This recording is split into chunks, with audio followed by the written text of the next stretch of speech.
আজ অনেকদিন পর খোলা আকাশের নিচে রান্না করতে বসলাম, তো জানি না যে ভাগ্যে কি আছে, বৃষ্টি চলে আসবে কি না। আর খোলা আকাশের নিচে কিন্তু আমার রান্না করতে বেশ ভালোই লাগে। রান্নাঘরটায় যেহেতু রান্না করছি না, তো ভাবছি একটা চুলা কিনছিলাম মাটির, তো সেই চুলাটা বাইরে বসিয়ে রান্না করতে পারি কিনা দেখি।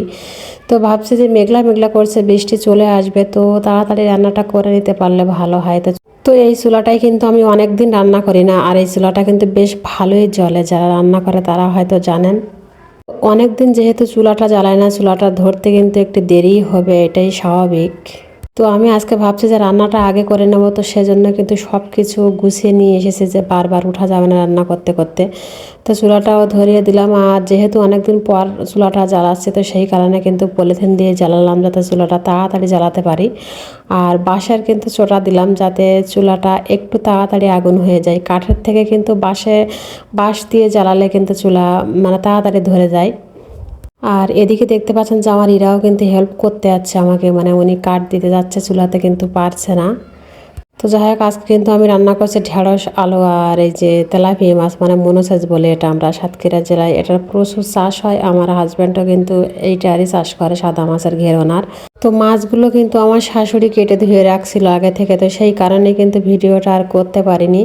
তো মাছগুলো কিন্তু আজ ফ্রিজ থেকে বের করে রান্না করে নিচ্ছি। আর খোলা আকাশের নিচে বসে রান্না করছি, তো মনে হচ্ছে আমার বেশ ভালোই লাগছে।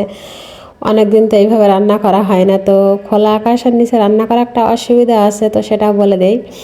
যদি হুটহাট বৃষ্টি চলে আসে, তো আপনাকে কিন্তু আচমকা এখান থেকে সব কিছু গুছিয়ে নিয়ে চলে যেতে হবে। আর আজ যেহেতু বাইরে রান্না করছে, তো সেজন্য কিন্তু আমি সব কিছুই দেখতে পাচ্ছি এখান থেকে। তো সেজন্য রান্নাটা বসিয়ে দিয়ে কিন্তু গেছিলাম আমি কাপড় চাপড়গুলো ভিজিয়ে দিতে। তো সেইগুলো ভিজিয়ে দিয়ে এসে একটু দেখলাম যে রান্নার কতদূর কী অবস্থা। তো সেখান থেকে চলে আসলাম সেগুলো কেচে ধুয়ে ছাদে মেলে দিতে। যেহেতু রোদ তো নেই, তারপরেও দিচ্ছে, একটু যদি বাতাসে আসিয়ে যায় তো সেটাই অনেক আমার জন্য। আর ছাদে কিন্তু কাপড় চোপড় দেয়নি, বারান্দায় দিয়েছে। দেখেন যে বারান্দায় কাপড় চোপড় ভর্তি, একবারে শুকায়নি। তো ওখান থেকে চলে আসছে ঘরের ভেতরে। ওই ঘরের ভেতরটা আজকে আমি ভিডিও করতে পারছি না, মানে রেগুলার যে ঘরটায় আমি ভিডিও করি।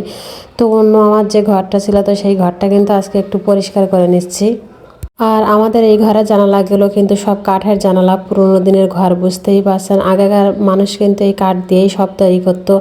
আর আমাদের এই দোতলার এইটা ছাদটা দেখতে পাচ্ছেন, ছাদটা কিন্তু করে বর্গার, মানে আপনারা যারা পুরোনো দিনের মানুষ তারা বুঝবেন, মানে তাল কাঠ দিয়ে তৈরি আর কি, এগুলো দিয়ে কিন্তু রং করা। আর সব কিছু গোছানোর পর কিন্তু আমি এখন ঘরের ভিতরটাও ঝাড়ু দিয়ে নিচ্ছি। এখন তো সবাই আমরা মানে খোয়া দিয়ে ঢালাই ছাদ করি, তো আগেরকার দিনের মানুষ কিন্তু কাঠ দিয়ে এভাবেই তৈরি করতো ঘরগুলো।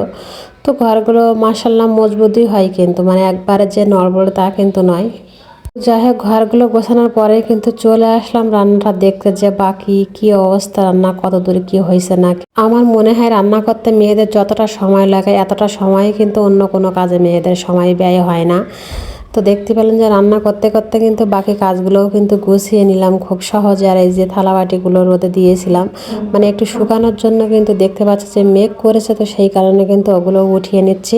আর রান্নাটা কিন্তু শেষ পর্যায়ে। তো আজকের ভিডিও পর্যন্ত, যদি ভালো লাগে সবাই পাশে ভালো থাকবেন, সুস্থ থাকবেন। আল্লাহ হাফেজ।